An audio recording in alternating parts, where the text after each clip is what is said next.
WEAR News at 10 starts now.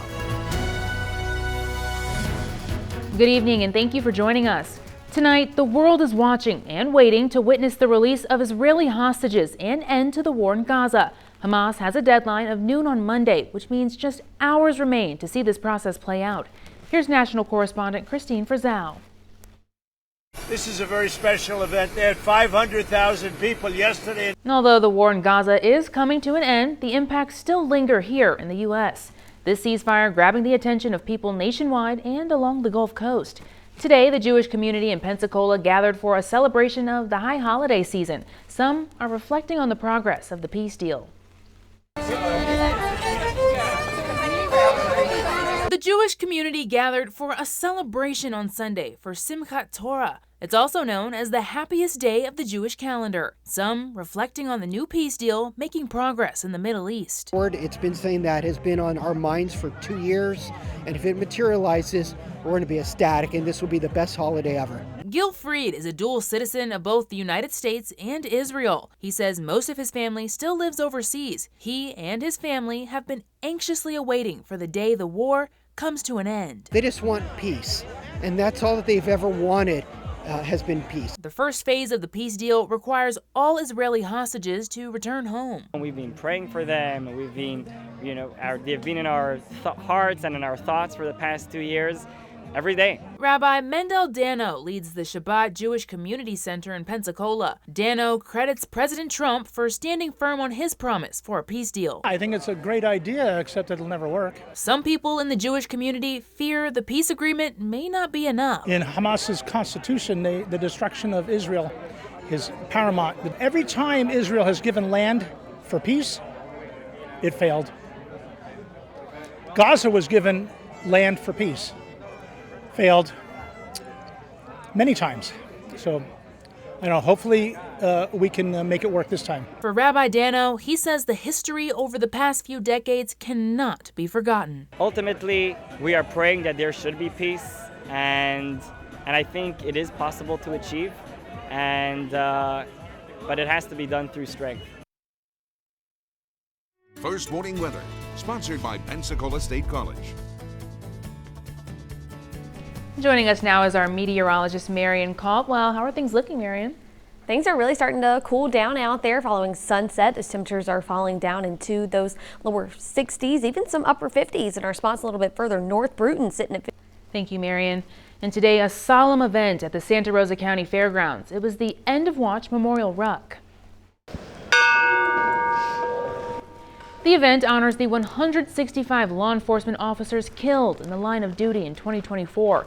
This is the 8th year of the Memorial Ruck. Participants carried 1 pound of weight for every officer over a 42-hour period.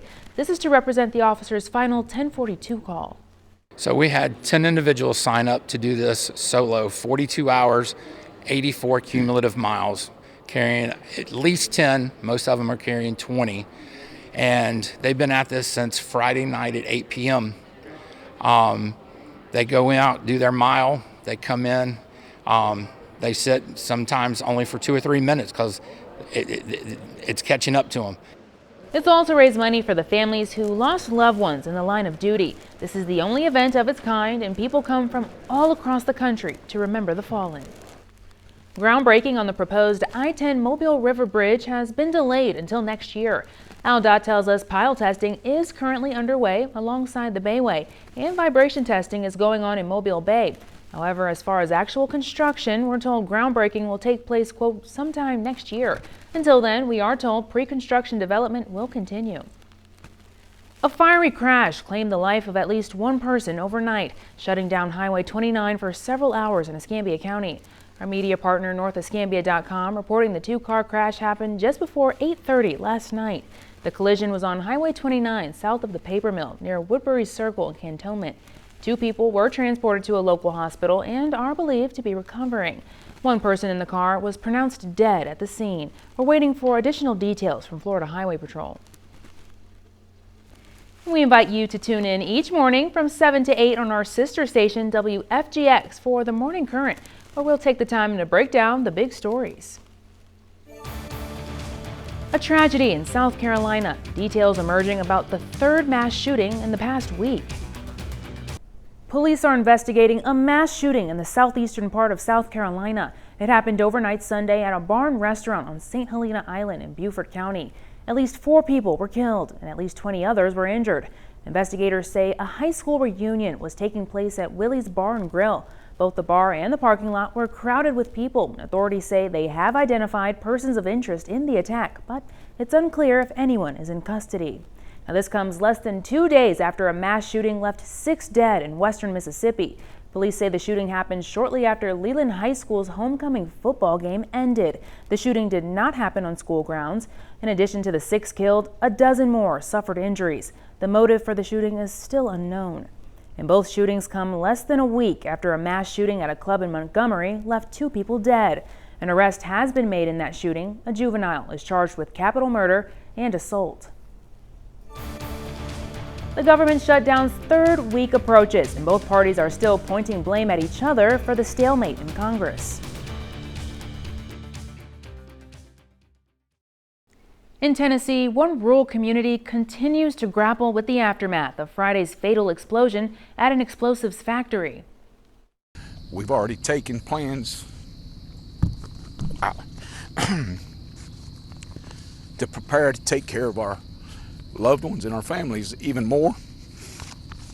What I mean by that, on both of our school systems, our school directors have already started preparing for counseling. Tennessee Governor Bill Lee took an aerial survey of the damage Sunday and met with families of the 16 people killed at the Accurate Energetic Systems plant. It supplies and researches explosives for the military. The cause of the blast is not known, and investigators are combing through the incinerated property foot by foot, searching for possible evidence. The government shutdown continues, and lawmakers in Washington seem no closer to making a deal than they were 2 weeks ago. Both parties pointing toward expiring sections of the Affordable Care Act as the problem. Democrats say they are ready to negotiate on health care access, but the Republicans in the House have not been seen in the Capitol. For months, we have been trying to negotiate with the White House and Republicans in the House and the Senate on health care. This is about the cost of people's health care. What did Speaker Johnson do? He has sent his members, his Republican members, they're gone. They've been gone for 4 weeks now. They've only worked 14 days since July 25th. Speaker of the House Mike Johnson responding to the criticism this morning on Fox News. He calls it all a distraction. They're trying their best to distract the American people from the simple fact that they've chosen a partisan fight so that they can prove to their Marxist rising base in the Democrat Party that they're willing to fight Trump and Republicans. Meanwhile, millions of federal workers are going without pay. Food banks across the nation have begun to hold special food distributions just for federal employees. On Saturday, President Trump promised troops will be paid on time despite the shutdown. And President Donald Trump is once again stepping up his attacks against a political opponent. Today, the president wrote on social media he hopes the, quote, necessary authorities are looking into California Senator Adam Schiff for being dishonest and corrupt. The president lashed out at Schiff for his involvement in congressional investigations of Trump during his first term in office that led to 2 impeachments. The president also has previously accused Schiff of mortgage fraud and wants the Justice Department to look into those allegations. Schiff has denied any wrongdoing. And then by the weekend, rain chances start to tick back up. Thank you so much for watching WEAR News. For news 24 hours a day, log on to our website at WEARTV.com.